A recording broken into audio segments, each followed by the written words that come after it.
because here I am. I should be spending this time with my newborn baby. I've always wanted to be a mom. And I feel like I robbed myself of that because I had to go back to work and I was focused on the money. And so when COVID-19 happened and the job was taken away, and I had spent 7, 8 years being loyal to this job, I felt slighted. You know, I felt like, man, I've given my whole good years and my momhood time to this company, and they're just going to let us go and not, keep us on while they figure things out. But I didn't have time to panic.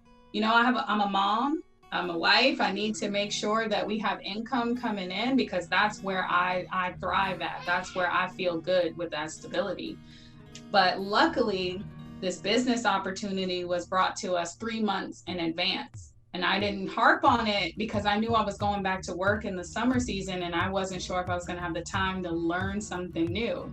And so, how the universe works, when they shut down the strip, I called my cousin up and I said, I have time. So tell me what I have to do.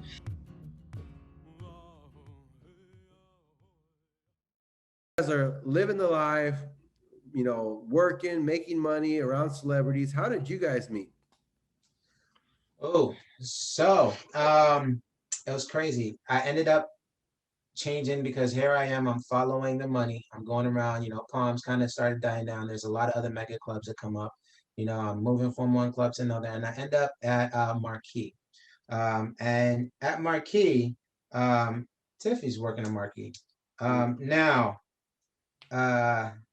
we worked together, what, twice? 3 times? I think only maybe one. So in the industry, you're paired like a busser and a cocktail waitress. You work in teams. So everybody started the day, that's your busser. Okay, cool. And when you meet people, some busser cocktail waitresses relationships are like solid. They know what they're doing. They work well. Some are like, you're like, oh, I got that busser today. Yeah. Like, can I get another one?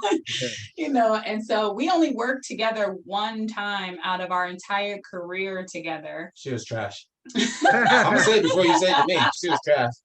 So the reason why he says that now, knowing me now, I'm just a go-getter. So if I have to tell you, I've already wasted time. I'm about efficiency for my table. So if I gotta run and find you to tell you, I've already wasted 5, 10 minutes trying to find you to tell you something I can already do.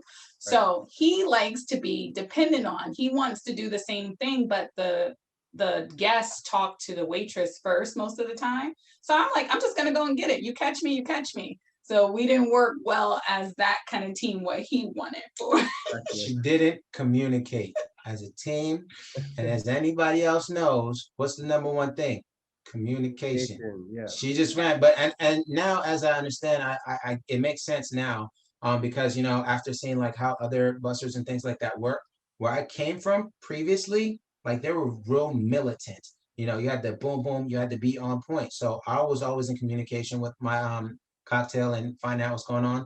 Whereas there wasn't, it was kind of like you can't. If you don't, it's only gonna affect you if you don't.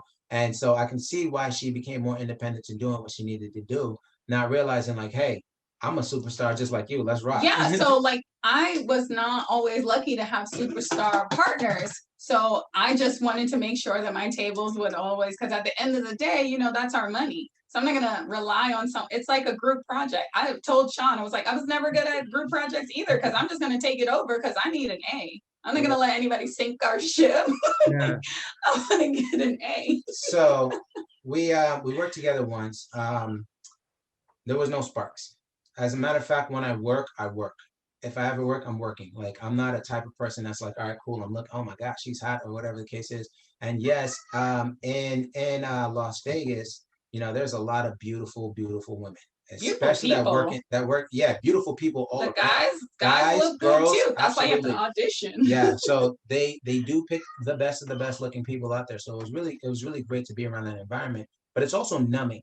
So the visual aspect that most people get excited about wasn't what excited me. I need more. Like, okay, so you look good. So does every other cocktail server here.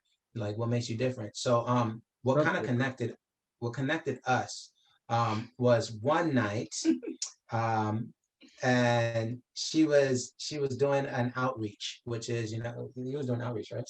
Well, I was doing another atmosphere No, job. she was doing something where she had to be at the nightclub, and I was there. Okay, I'm bussing, I'm cleaning down things, and man, she walked through the door or whatever the case is. Light hit her right on the head, just where it needed to. You know, lighten up. She had on this white dress. Oh my! To this day, I still got the picture. Oh my Lord, Isaac, she looked like, oh, and I was like, oh. I looked up and I was like, who is? Yo, I worked with her. Damn, you know, because she's not in her work uniform. She's dressed to the nine with the heels and the red bottoms and the whatever that. I was like, damn. And so was everybody else. Okay, every single person. And I'm cleaning in my little busser uniform with a dirty rag in my hand, washing shit and just figuring I'm hearing everybody. And I guess she was drunk. You was buzzed. I had some drinks. She was feeling like we would like to say lovely. I was not working, so I was on my night off, and you know, I had some drinks at a party, and right next to the party was where I work. So when I'm drinking, I'm like, I want to go to where I know everybody and like cheers, right? Where everybody knows your name. Yeah. So I end up going into work on my off night. And, you know, I met with my manager. I'm like, yeah, I'm off, so I can be here, right? He's like, all right, what do you want? I'm like, go over to the bar and I get a drink and I'm hanging out and I'm saying hi to all my friends who are still working. And and everybody's like, how are you getting home? How are you getting home? Hold on. Yeah. So everybody and their mom, girls included, was all trying to take her home, right? So she's over there. She's like, "Woo! This is a nice night. I'm with my people. Who's taking her?" And everyone's looking. They're like, "Yo, who's taking you home? How are you getting home? I'll take you home. I'll take you home."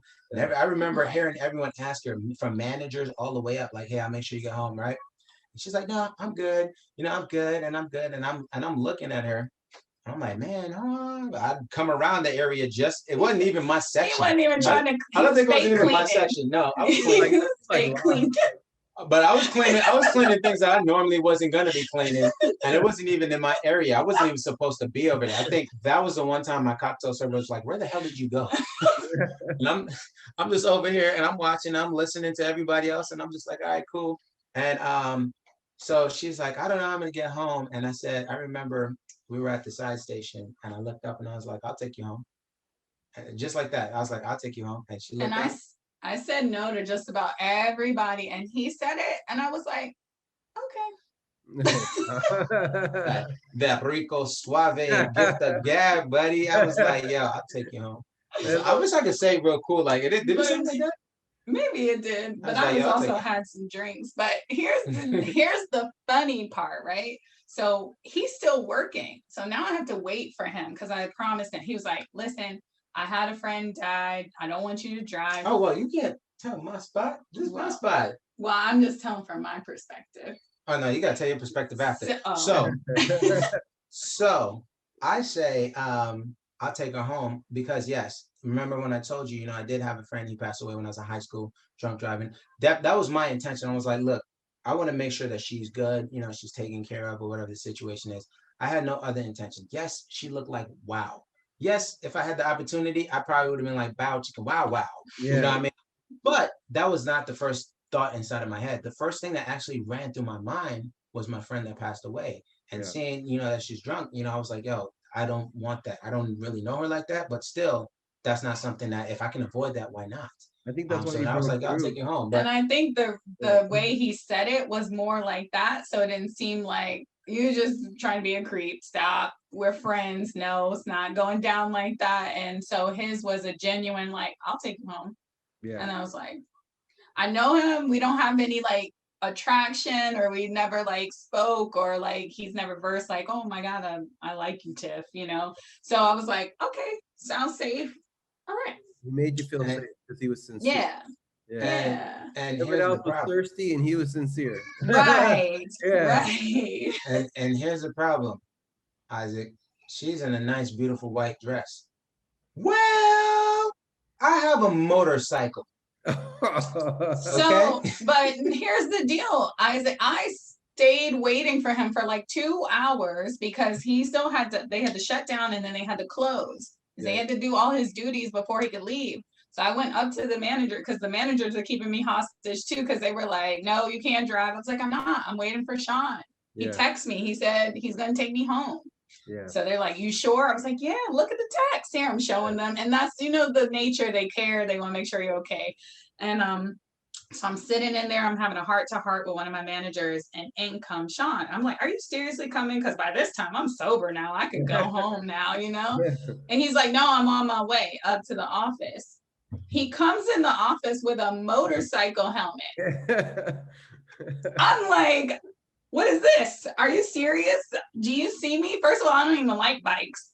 So I was like, so how did you think in your head this was going to work? So what I thought in my head was, first off, she was probably just going to disappear. She just said, okay, just to say, okay. Girls are kind of dismissive. Then she started messaging me. I was like, oh shit, she really is trying to, I got to take her home. Okay, well, cool. Listen, if she is, by the time I'm done, ready, I'll make sure she gets home safely. My idea was, at the least, I can get her an Uber, buy her Uber or something. She can get home safely. And then, she can find her way back home to get to her car, or back to the place to get her car. So I know she wasn't going to ride with me, but whatever. Like, shoot my shot. Yeah. And then I show up with my motorcycle helmet. She's like, what are you doing? I was like, well, this is what I got. Maybe I can go ahead and get you, cab. She's like, look, it's late at night. I'm hungry. How about we do this? How about you take my car, you drive, we go get something to eat, we'll sober up, and then we'll go from there. I'll go from there, okay? So I took her to the pepper mill. Right? Yeah. And you've been there? They have one in San Jose. Yeah. Yeah. So I take it to the pepper mill. It's Saturday night, right? Well, Sunday morning now. And 3, 4 o'clock in the morning. Yeah, 3, 4 o'clock in the morning, and we're there and we're eating, and this is how I knew it was meant to be, because when I'm, inebriated or so, and I'm ready to eat, there's no like, oh, let me be cute and eat.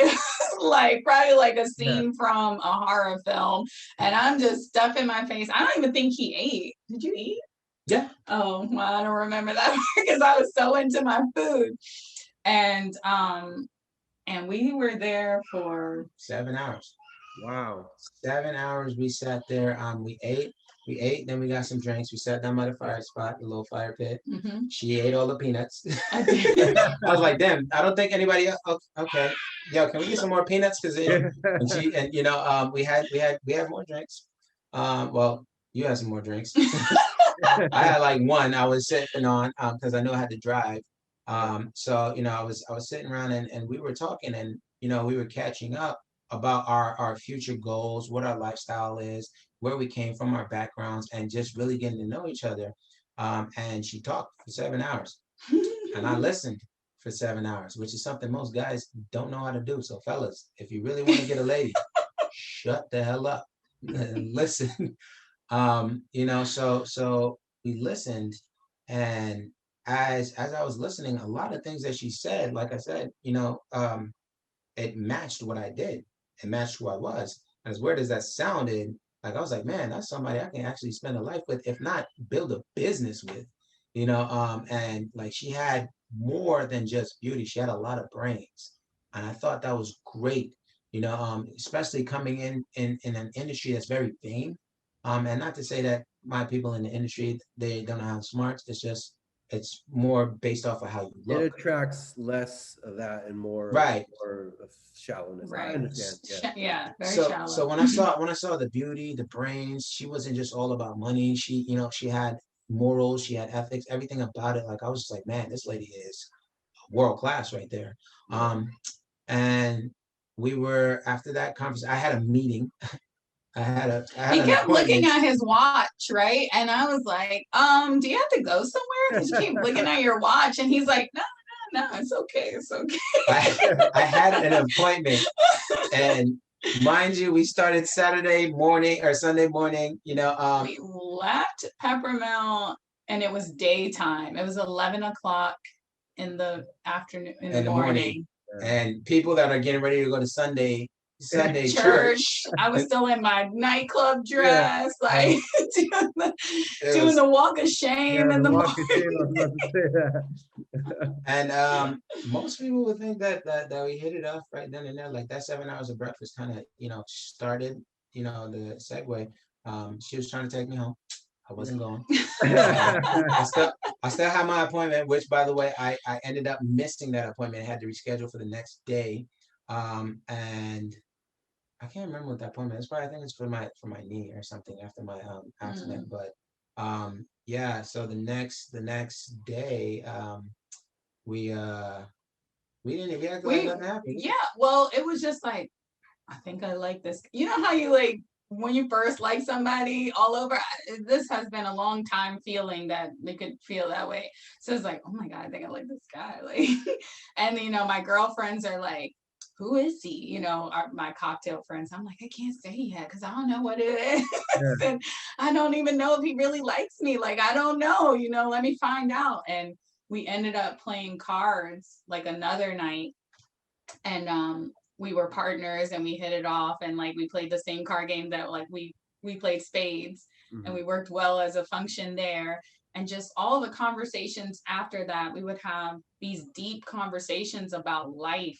And it was refreshing to talk to someone about more than what was in the present, because everybody's always talking about right now and like, oh, I had this customer that did this and they're going to take me here. And I'm like, well, what are you doing for yourself? And like, what's your future look like? Because I think because we both came from careers, and the nightlife industry was just a means to an end, because we knew the money would be there and we wanted to be close to the money, but that wasn't the end.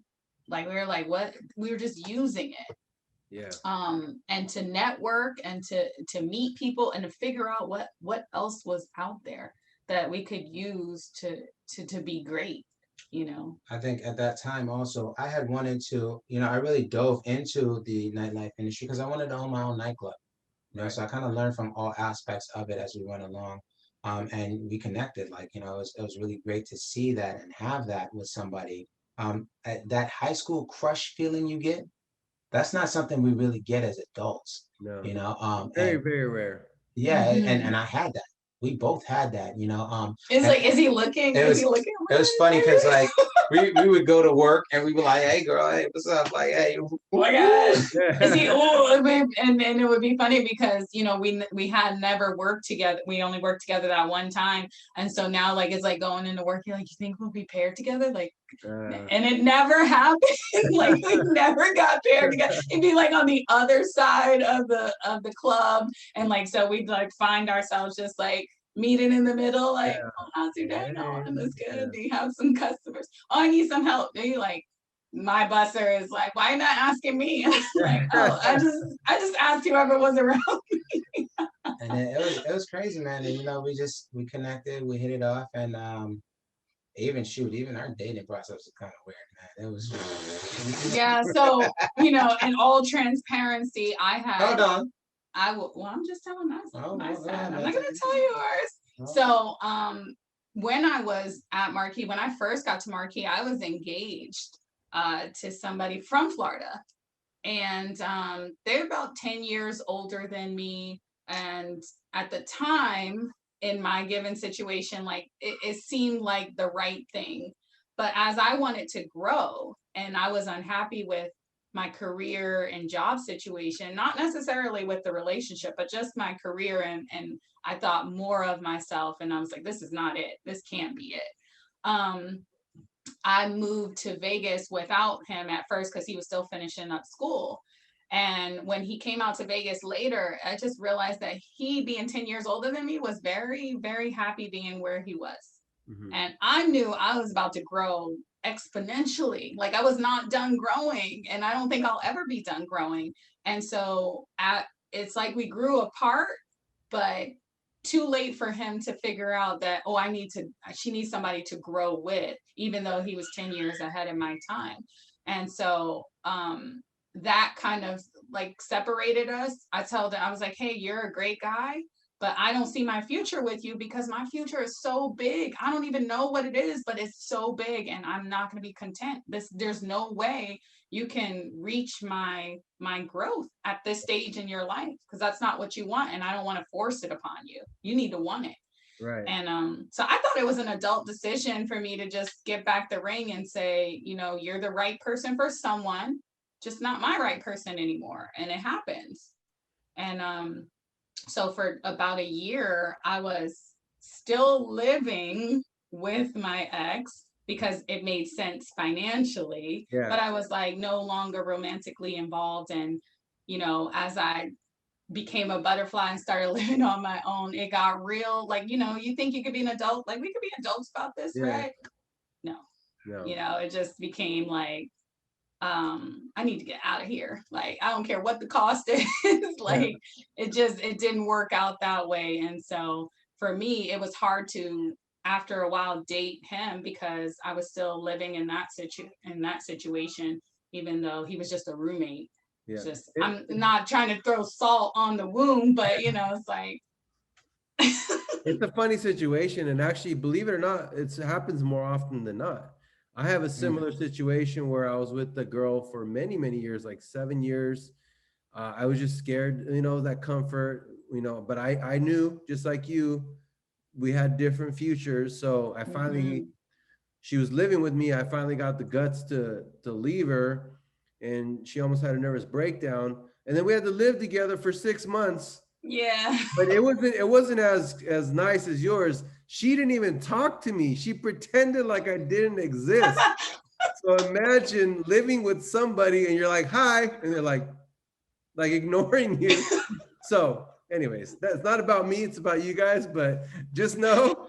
I'm glad somebody else was out there. Yeah. He was in a similar situation. So now here's how ironic things were in our life. So you hear our stories, how we match up different places, different times. We're just doing it all on this timeline now as you're putting it together, but we're doing very similar things along the way. Well, same way as she had, you know, her little ex that she was still living with, I was living with my ex at the same time. We're crushing on each other because now our paths have met. And when you put two magnets together that stick, they just stick regardless, right? And yes, we were both in similar situations because I was still living with my ex at the time. She was still living with her ex. And here we are. We're not intimate. We're not with these people anymore. That's no longer our relationships. You know, we've understood that we have outgrown those relationships, or we want more, you know, than what we were receiving in those relationships. Not saying that those people were bad people, like, you know, still got love from, you know, but it's just, that's not where we were meant to be. And we both knew that, especially after meeting each other. Now, I had other people I was talking to, Isaac. You know what I'm saying? Cool, Rico Suave type. No, man. I'm not trying to get strapped down in Las Vegas. I don't know how these Las Vegas girls. I knew he was a player. I knew he was a player. You know I'm talking to these ladies. I've been in a relationship. I'm done with the relationship. I'm not trying to jump from one to another. But it was crazy. Every time we were around each other, the magnetism. Like, I could try not to even want to be around this. You can't ignore it. You know what I mean? Yeah, it just happened every single time. Oh snap! Here I am next to you. What's going on here? Hey, you know. And as we grew around each other and we hung out even more and more with our friends and everything else, she had everything I was looking for. You know, she was social. She was able to interact. You know, a lot of things I was hoping to have found in my last relationship, but I found it here very easily without having to like ask that person to do that or be that kind of way. And now she didn't force me into a relationship. That was one of the big things that I loved. I had to be gangster with it. She smashed my finger in the door. That's what she did. We had a little heated conversation because what had happened was he decided, well, he claims he told me about his ex at 7 hours of breakfast, but I was drunk, so I might have not heard about it. So now we're talking, and he definitely knows my whole story, right? So I know I was very honest about everything. and then somebody said something about his girlfriend, and I was like, girlfriend? I haven't mentioned a girlfriend. And then I go on his Instagram. Good old Instagram, right? And there's like pictures of this girl. And I'm like, odd. I don't remember there being a girl mentioned or anything like that. So then we're going out and I don't bring it up because we're not together. Like, so we're just talking, right? It's no big deal. But then, a few drinks later, I'm like, so you're really not going to say nothing about this girl that's on your Instagram? And he's like, what did you say? I said, I don't know what you're talking about. First off, I'm not with anybody. Second off, why are you tripping? Because we're not even together. We still trying to figure out what we even trying to talk about right now. Yeah, it was a conversation like that. And his finger may have been in the door when I was closing a door because. So I'm being the gentleman that I am. I'm like, listen, I don't know why you're tripping. Like, first off, there's nobody. Like, we're not together, because that's already been established. One. Two, you and I are still talking. So even if there was somebody, you don't really got that place to kind of jump in. We're just starting to get to know each other. You can't ask me questions like that or come at me in that kind of manner. We haven't decided if we were even going to go together or not, or what was going on, right? So because of that, I was like, yo, first off, calm down with all that noise. Well, let's get back inside this car. So I opened up the door for her like a gentleman, put her in, and I would go to close the door and I had my hand on the door and she yanked it closed. Smashed my finger in the door and I was like, I can't believe you still talk about that to this day.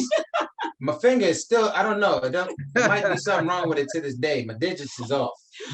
But, it was crazy because even still through all of that, man, she never forced me to try to be in a relationship with her, and she kind of gave me. Well, I mean, after that, I was like, oh yeah, you're right.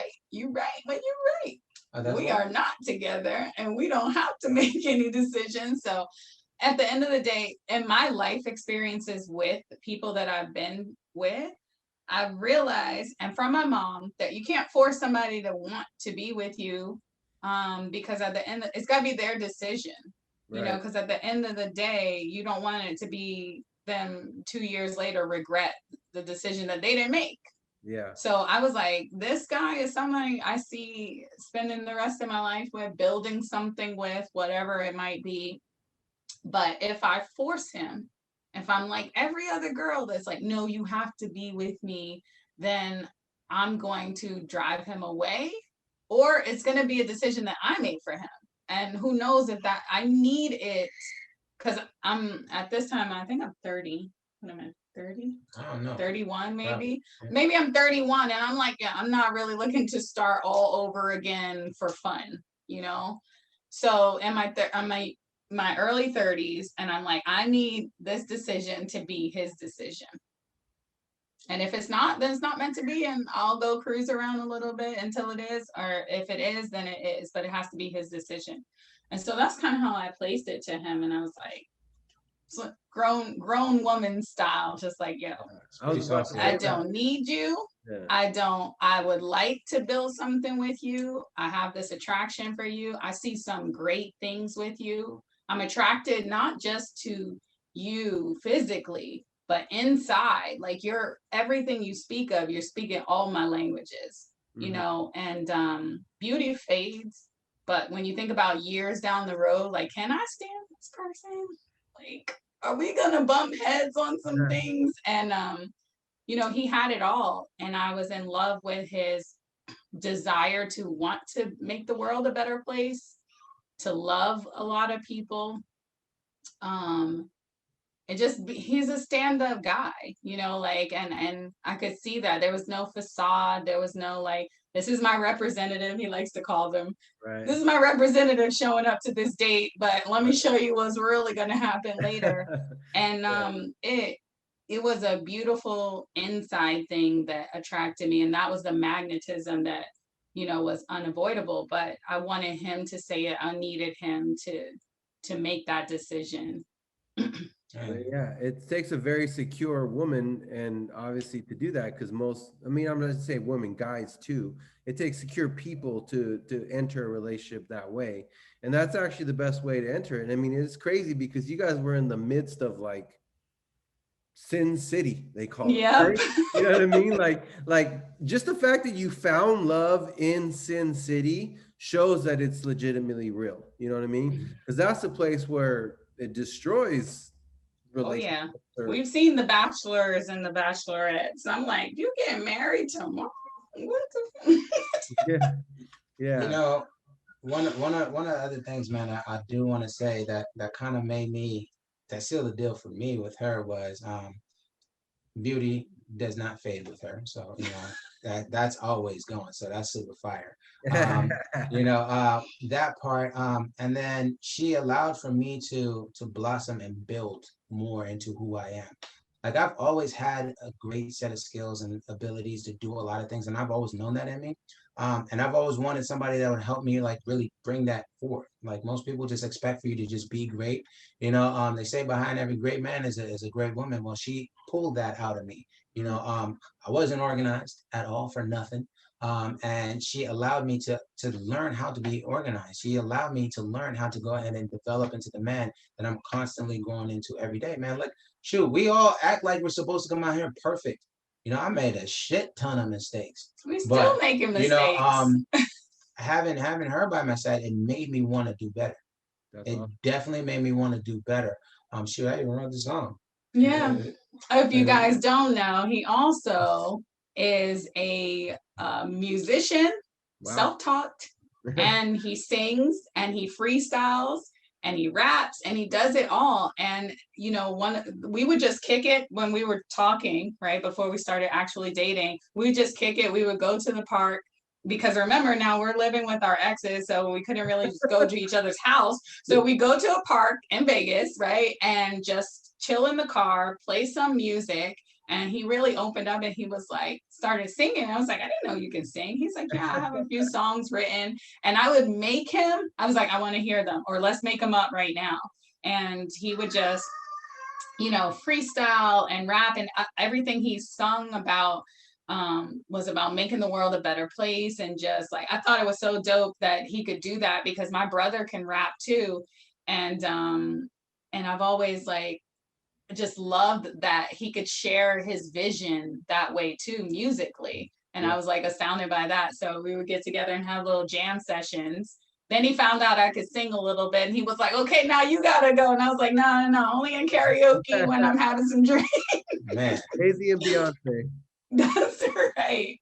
It was crazy, man, because like even with my music, like I don't even, like most people don't even know I could do music unless I'm drunk, because then I'm gonna just start spitting rap bars out of nowhere. Like, holy crap, where the hell did that come from? Yes, I've got bars. If you're listening, I've got bars. But most of it is like just music for me. Like I do music for me, or whoever I'm around. He has pretty much a whole album, like 11 songs. I know.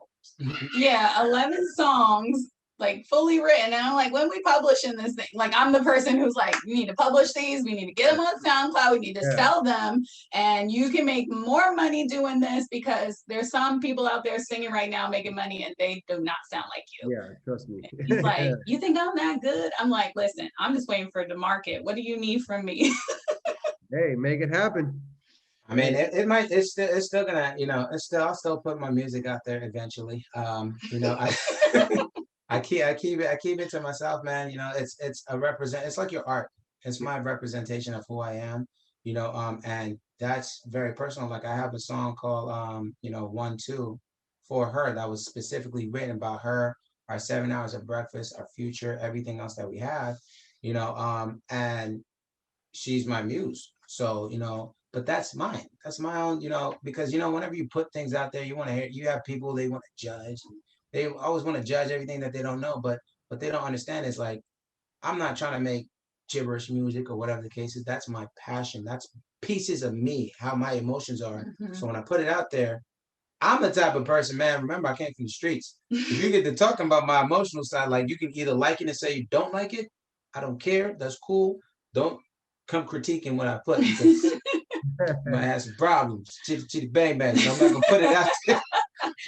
Don't worry, I'll let you listen to it, Isaac. I'm probably gonna leak the tape and everything, because I'm like, it's too good not to be, listen to the people who are making it out there in music. And not to say like we're in our, we're later, closer to 40 than we are in our 30s. And I over told him, 40, I was so like, don't worry about it. and I'm just telling him, I was like, nobody wants to see a 40-year-old rapper, right? So that's not the goal, but your art is beautiful and it should be heard. Like everything has a place. And I feel like, it should be shared because it is beautiful and it's a part of us.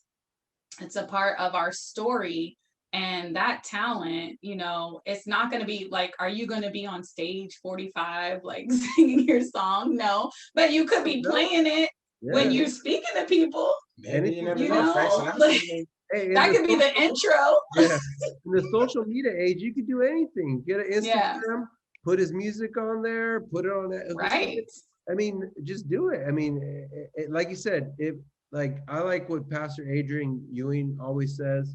He says, die empty. Like, don't leave anything inside of you. Like, that's where this podcast came about. I'm just going to do it. Like, who cares? Like, I don't care what anybody thinks, what anybody says. I'm just going to do it because it's my art. It's the creation. That's your art. Just do it. You know what I mean? You're absolutely right, man. And what's crazy is because I have a thing on my screen that says "Don't die with your music in you," and I've been holding on to it. So yeah, it's gonna come. And it's gonna be a shocker because most people don't even expect that to come from me at all. Like she says, and yes, your boy's nice. I'm gonna put it out there. I'm super nice. It's beautiful. I got bars. Like your friend told you, just do it. And you know who gives him? So I'm glad it's just not me giving him crap about it because my brother and Ike, my cousin, who brought us into this business, and some of our friends are all rappers, and I have their songs and I play it, and I'm like, dang, I wish I could play yours, but you don't have it out there, so I can't play. and my cousin and my brother, they're always like, dang, Shawn, we wish we could, because they will do like a Zoom where it's like not a rap battle, but it'll be like play your music. They're like, dang, we can't play your music because you didn't record it.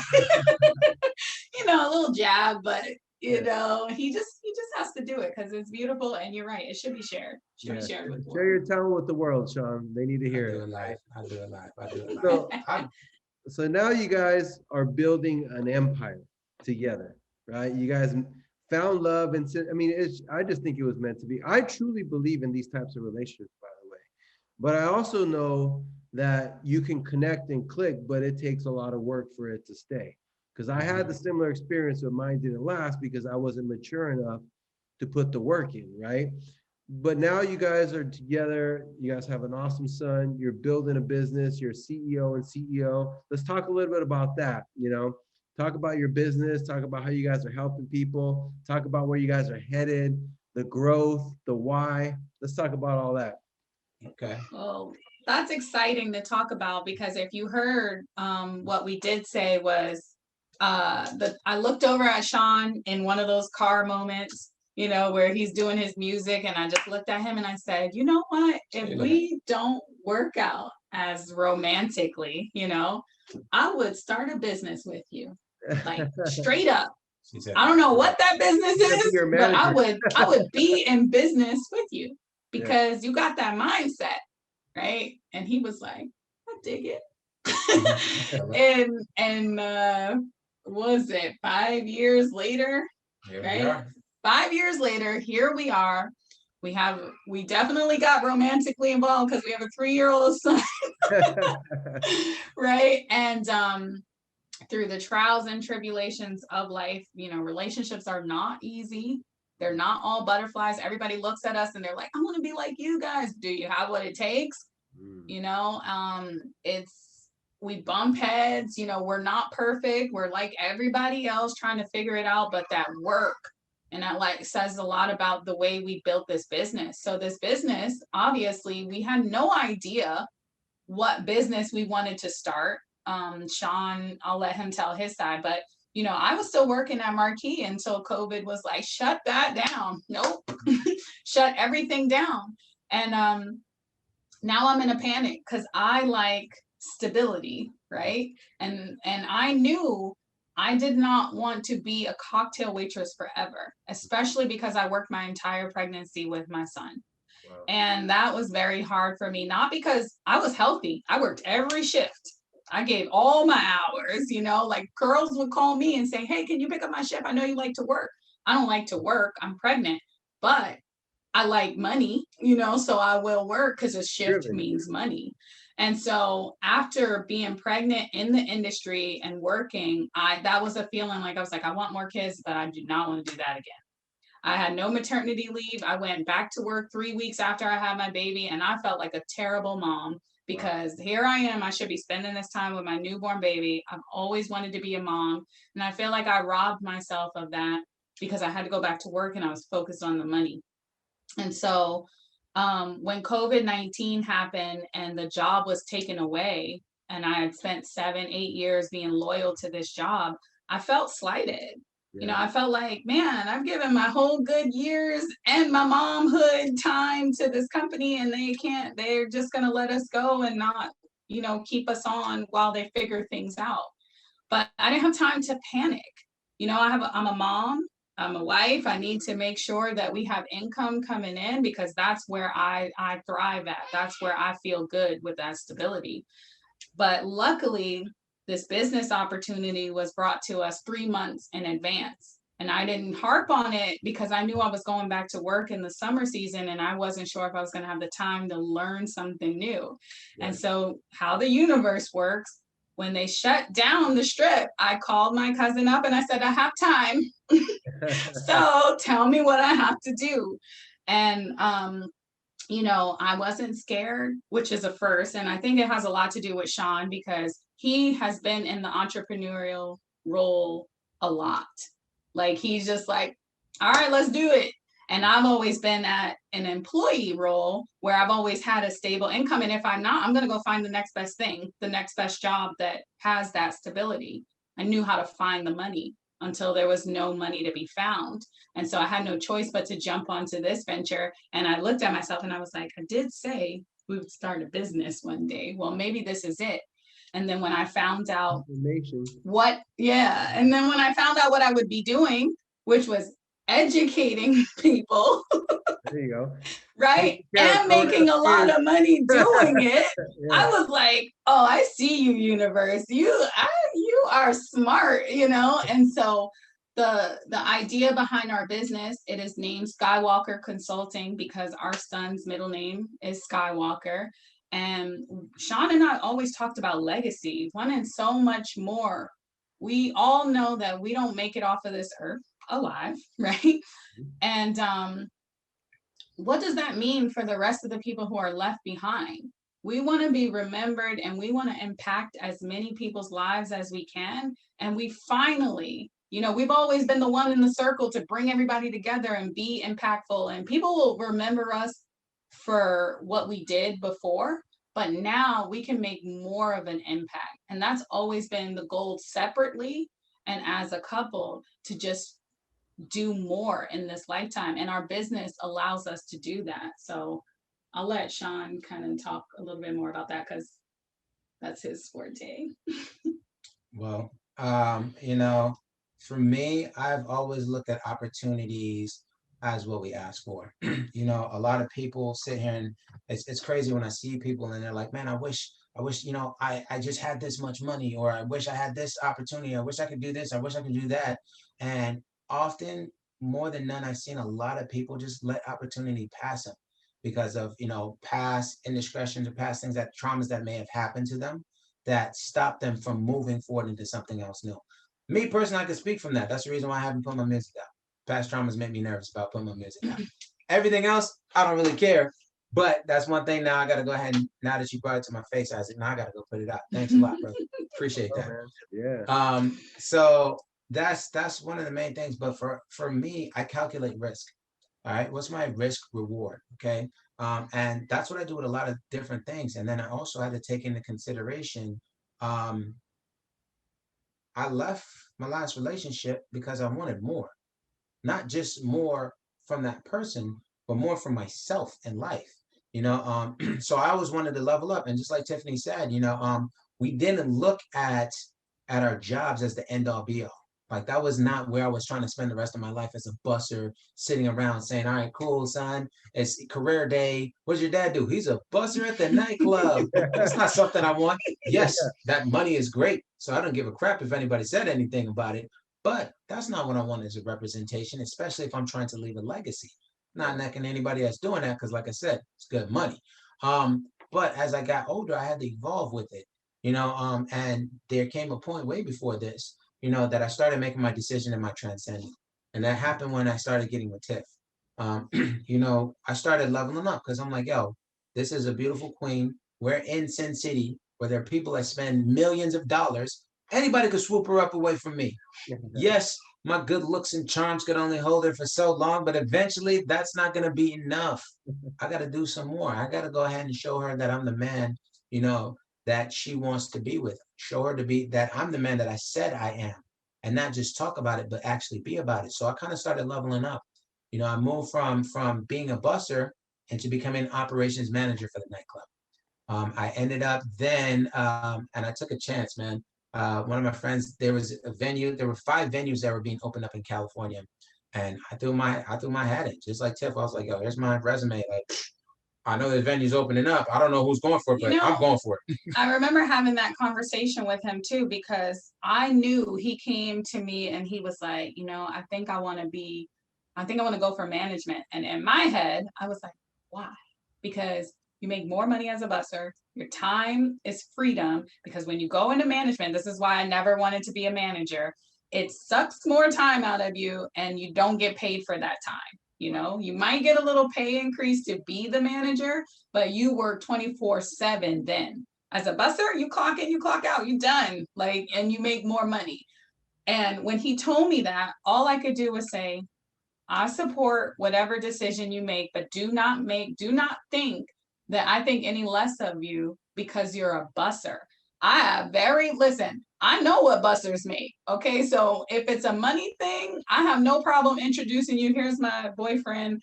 He's a busser at Marquee and I'm a cocktail waitress at Marquee, because I understand that stipulation. Oh, she's a cocktail waitress. Yes. And I make a lot of money to babysit drunk people. Right. And I have an education background, and this is I know what I'm doing. So I was never, intimidated. Right. For me, when I looked at it, I also looked at it from this aspect. I wanted to be a business owner. I've always wanted to be a business owner. I've always known I wanted to own my own business. So what am I doing right now to do so? A lot of us stay in certain jobs and certain things and certain relationships, but we say we want to do something else. We don't ever try to step out of that zone, and we just expect for it to happen. So I was just like, yo, let the universe guide me to where I needed to go to. This opportunity presented itself. I told you before, I wanted to own my own nightclub. Okay, well, now I need to learn the ins and outs. I learned what it's like to be on the floor, working, the in and out, the gears and cogs. Now I need to know how to run and manage and ship it'd be the captain of the ship. How do I get there? So I took the opportunity, became operations manager, and I managed 5 of the top venues in LA, man, at the time. And as I supported him in that was even tough on our relationship as well, because now here he is managing in LA, but we live in Vegas, and I still am employed in Las Vegas. And so what we had to do is we had to find an apartment in LA, get him set up, and I would drive every week back and forth from LA to Vegas. Now, it's not a long drive, it's a 3-hour drive, but let me tell you how that went, because this guy was working 22 hours a day. So he didn't have time to do anything. So what I would do is I would go in and I would get his dry clean, because now he's a manager. He's got to look fresh on the floor. So I've got his dry cleaning for his suits, made sure there was food that he could just microwave, home cooked meals, but easily accessed, because I was like, my baby is not eating. What are they doing to him? Keep up the apartment, and then still be back in time for work in Las Vegas, work as many shifts as I could until that last shift, and then drive back to LA, because I missed him and I wanted to be around him and with him and to support him where I could. So we did that for about 8 months straight. And I took advantage of that time too, because I also was acting. So I would do my auditions. I would try to make the most of everything, just everything that we've been planning for. I was just like, LA is going to be great. It might be hard at first, but let me see if I can get a job out in LA too. And it didn't end up working. For some reason, some way, the universe did not want me in LA working. And it was it was a blessing in disguise, because he didn't stay there longer than we thought.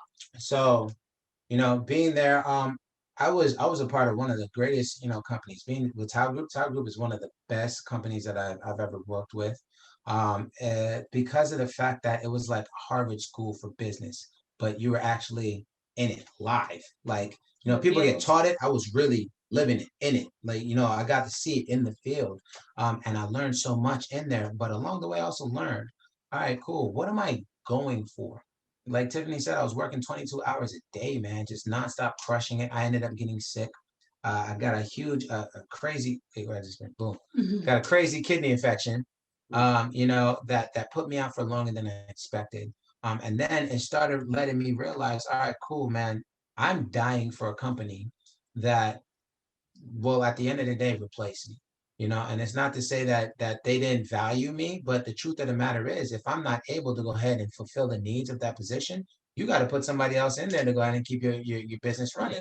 You know what I mean? So, and that's why I ask a lot of people, man, how long does it take for your company to replace you? And everybody's like, boom, in the drop of the hat. So when I thought about that, I was like, okay, well, I need to stop working for other people, because other people dictate and determine how I live. I have a family and everybody else that I'm trying to build and support. I can't depend on somebody else's, mindset of me on what they wanted to do and using me up and then throwing me and discarding me when they're done. So then, my entrepreneurial mindset kicked in. All of the things that I learned along the way, I learned, man. So yes, when Tiff's like, oh man, you're going to manage, you're not getting paid as much. Yeah, but I'm getting now the knowledge to manage and run my own business. I'm getting the knowledge that I need live in effect. Live and in effect off of their dime. Mistakes that I make off of their dime, now I can learn from that and I can apply it to my own business. Then I went out, did a couple more ventures, helped a couple other businesses build up very highly. They took advantage of me, because that's what happens when you don't know any better. People are going to take advantage of you. And I got taken advantage of. Well, and I think most people would think that way. Well, I think that it also goes like when you're a good worker, like you just have work ethic. We don't go to work saying we're just going to give them a little bit. Like they don't pay us enough, so we're just going to give them a little bit. We only know one speed. You get nothing or you get everything. And we always, from where we grew up from, learned how to give everything. So even though we're going to be taken advantage of, because if you're in a W-2 employee mindset, that's just it. You're going to be taken advantage of because you're not the owner. Right. It is what it is. But even starting like businesses with other business partners and things like that went to trash, sorry for their companies now, because now they lost a great one. Their companies was thriving with me. Now it's not, and they know who they are. Sorry for you. Hey, now I know you're at the sideline. Now you know not to take advantage of people. But the fact of the matter is, I knew that wasn't for me, because here I am. I'm still building somebody else's stuff. I'm building their businesses up from the ground, and I was learning everything. So if you talk about payment for me, it was because I was learning along the way. That was my payment. I wasn't looking at the dollars then, because I'm looking at the dollars I make now, and it crushes, because now I have all the skill set. I've learned how to go ahead and manage my business. So now when we were presented this opportunity, I calculated my risk again. Okay, well, what I got to do? How do I got to get there? How do I build? What is it? Oh, it's my ownership? Oh, okay, cool. Hell yeah. And I dove in, and, I didn't hesitate with it. Tiff, she wanted that stability. So her job and things like that. Universe commission was definitely like, wait a minute. But then I thought, oh my goodness, yes, right? Because if I feel like I know how to work, if I can make a company $500,000 a year selling overpriced champagne or whatever you want to call it, an experience, I can make that for my own company. And now we own it. So now I already know my work ethic. And the beauty of it was not just that it was a business that we can own, but it was going to make the difference that we lived. Being in the industry, we've made lots of money. We at one point in time, we would probably have been 1%ers, right? But as fast as that money comes, boom, it is right out the door. Why? Because, oh my God, I'm going to work tomorrow and I will just make it back. Yeah. Oh my God, I have the best schedule this weekend. I'm going to make it back. So when you're not, and there is nothing set up for hospitality industry like a retirement plan. There is no exit strategy. And that is why we have a lot of 50, 60-year-olds still cocktailing and working in Las Vegas. They got to send them to old Las Vegas, because they're like, the people on the strip want service fast. We got to send you to old Las Vegas to work, because by the time you look up and you want to get out, you're like, shit, I don't have any money because I thought I was going to work next. So the common thing that we would always say in the side station, this is my last summer. This is my last season. I'm out of here. Yeah. Then we'd be back at the same, it didn't work out that way. I'm going to be back. But this one is my last. And because this business allowed for us to change our financial trajectory at first and get the knowledge that we were deprived of, we said, oh my God, this is the cure for all of our friends and family who we've worked with for 7, 8, 9 years, who have been saying the same thing for years. And they say, if you want to become a millionaire, billionaire, whatever the case is, find a big enough problem and find the answer to it. And life experiences allowed us to see that, so as we started building a business, we started understanding, okay, where we came from, kind of money we were privy to go ahead and have, and how quick it went, and not understanding anything with finances. Then also understanding when it comes to anything in this world, finances is the number one foundation. The reason why most companies, go bankrupt in 3 to 5 years is finances. Then we were like, we dove in. We needed to learn everything when it comes to finances. Regardless, at the least, I get a world-class education on finances. And then on top of that, I'm building a business. So, we started building, and then the helping aspect. Tiff's teaching now. We're teaching people about finances. What's the number one thing that people have big problems with? Relationships fall apart, all kinds of things. Finances. You're educating people on finances. We're helping change people's trajectory. So now when I think about my legacy and my value, we've always added value to our friends. Be it in the party, be it wherever we're at. We walk in the room, people are like, yo, it's Shawn and Tiff. Now we turning up. When y'all get here? When y'all get here?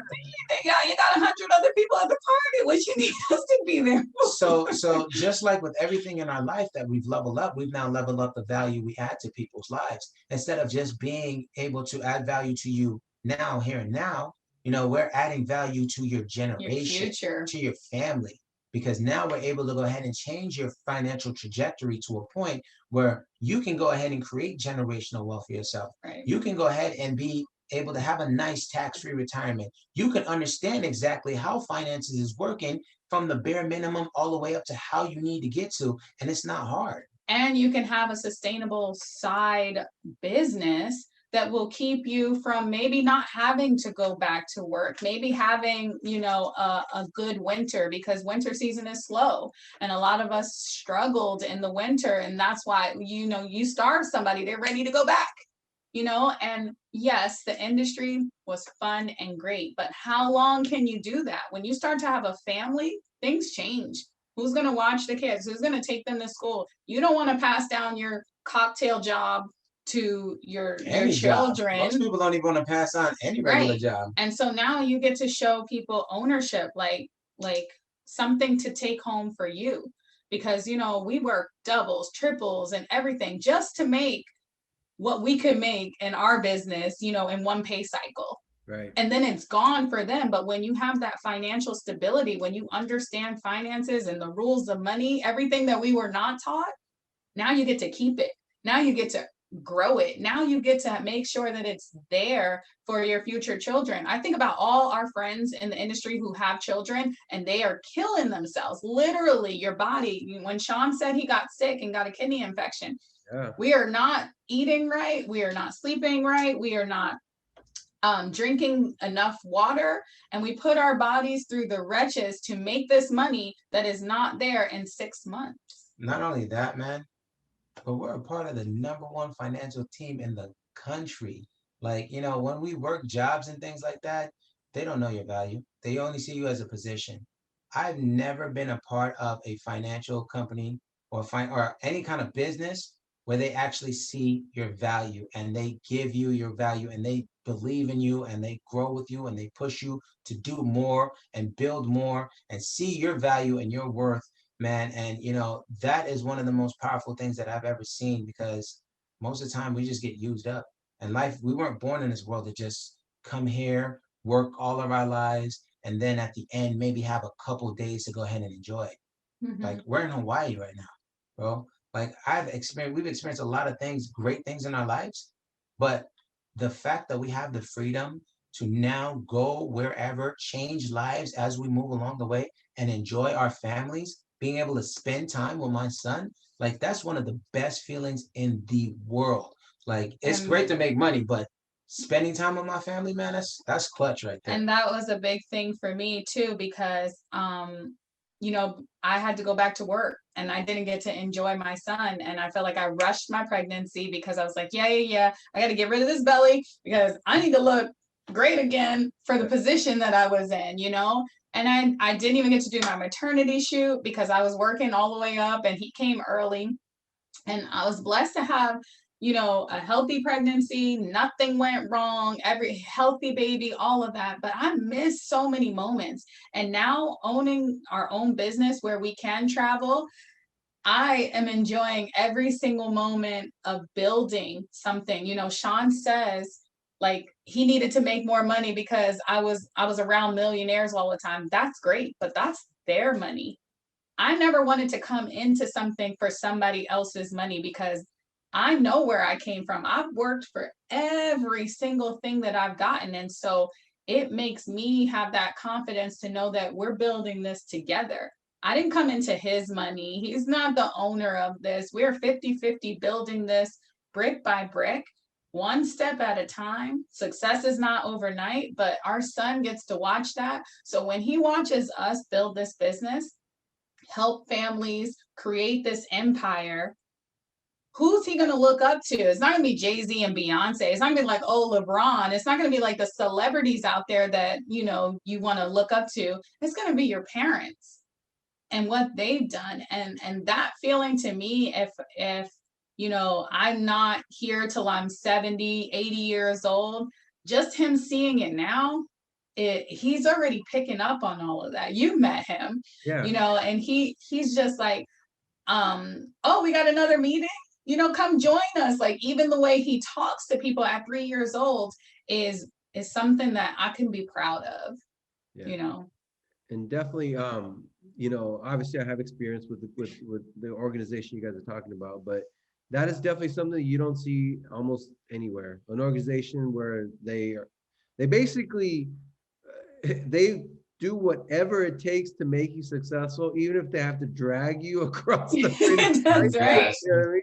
And you could build it with your loved ones. Your children are raised in that environment, and it's just an amazing place. And I mean, just by now getting to know you guys a lot more, I have no doubt you guys are going to be very successful. I have no doubt. I mean, you already are. I have no doubt you're going to head to the highest of levels. And you guys are actually expanding and looking for people. Is that correct? That is correct. We're always looking for, like-minded individuals, people that want to do more for themselves, that are tired of the circumstances that they're in, that really want to go ahead and see their value. So if that's something that you are, you want to help a lot of families, you want to educate your communities, you want to make a lot of money, travel the world, have a lot of fun, man. We're definitely looking for like-minded individuals that are like us, that we can teach and show you how to go from A to Z to get that success you're looking for. It's funny because somebody found us, right? We were in Las Vegas living the dream, and then the dream was not there. You can love your job, guys, but there's going to be a point where either the job doesn't love you back, or maybe you get tired of the job and you have to reevaluate what's in it for you, right? If you can spend so much time building for somebody else, at the end of the day, what are you going to get if you don't build for yourself? So this is something that's super easy to do, and we unfortunately, we had to come in with our backs against the wall because we had nothing. So we had no choice but to hit the ground running. But this business is so easy and so simple. And like we said, we're in an environment where they want to see you win no matter what. It's crazy for you not to be successful in this and have little risk. When people say, I want to be a business owner, and we say, what do you want to do? They're like, I don't know. All right, well, that's a good start. Or, they have an idea and I'm like, how much is that going to cost you? Oh, $100,000. Do you have $100,000? Nope. All right, well, that's a good start too. This business, everything starts with finance. So whether you're passionate, and we found our passion in this, because not once could Shawn and I tell you that we would have been financial professionals in our career. And now we wear that proudly. We're like, what are you? I'm a financial professional. Yes, I am. How can I help you? And the beauty of it is that you can start part-time and start learning how to do it, because Shawn and I's experience taught us our whole life was like for this moment to build our own business. Every experience, every adversity, because building and starting a business is not easy, right? It's not unicorns and rainbows. And you got to be able to wake up and eat adversity for breakfast. Be like, thanks, that's all you got? All right, next. That's the only way you become very successful in life. You cannot be scared of those failures. And that's what life has taught us individually. And now as a team, we're like a supernova, just trying to make other people supernovas. Absolutely. And I mean, it's not hard, man. It's super not hard, because especially when you think finance, you're like, oh man, that sounds like crazy. We have all sorts of walk lives, different demographics, background of people that work with us, man. Our mothers are in the business with us, our older sisters, people, brothers, younger. Listen, we just had our youngest licensed agent that just graduated from high school become a she graduates tomorrow. Oh, she graduates tomorrow. In the business before she graduates. 18, just became a licensed agent. So like, it's not something that you have to be super smart at. And it's one of the things that we teach you. Like you said, this industry and this business and this company, they drag you to be successful. They teach you how to become successful, and we do the same thing along the way. And it's a beautiful experience, man. And talk about an even playing field. I mean, I've never seen something like this, where I wish 7 years ago I would have been in this business, or somebody would have talked to me about it. The beauty of it is that more people are being vocal about it and getting people into the position to win. And so what Shawn likes to say is, if you don't love your job, if you don't want to pass it down, if your job is not going to love you for the rest of your life, if you don't have a stake in that job, take a chance on yourself. The best investment you can make is on yourself. And if you don't have ownership of anything, then what are you going to leave your family? The whole idea of this is to make sure that your last name lasts. The company that you work for, that somebody owns that. They're going to be okay with or without you, but will you be okay? And if you don't start learning the muscle now, even at part-time, the end is not pretty. and that's the thing, man. Just take a chance, learn something new. So yes, we are expanding. We are licensed in over 42 states. We have agents all across the country. Zoom is amazing. It absolutely is. Because people asked us, they were like, how was the quarantine? I was like, it's great. I met so many people in Montana, people in Idaho, people in everywhere, Oklahoma. Yeah, all over the place, man. And it's a great way to connect. And as we understand and we move, for those of the people that are out there that don't understand, we're now moving into a digital era. So if you're not understanding how to keep up with the times, one, you're going to be left behind. Two, if you don't understand how to go ahead and have more than one stream of income, you're going to be left in behind very quickly. You have to have multiple streams of income. So that's why when we say, even on a part-time basis, don't stop whatever you're doing. Come learn how to go ahead and get something and build something for yourself. Right. And then let us show you that you're going to make more money here than there, and you can go ahead and fire your boss. Yeah, I mean, it's like I said, I'm very familiar, and it's just a matter of being in the right place at the right time with the right people in the right organization. And I have no doubt that you guys, I mean, I've been part of the organization for a decade now, so I know who has what it takes and who doesn't, and I can see a lot of those qualities in you guys. And it's like you said, one person can do a lot, but when two come together, and when two are put together by the universe, that's even more powerful. And that's what I see.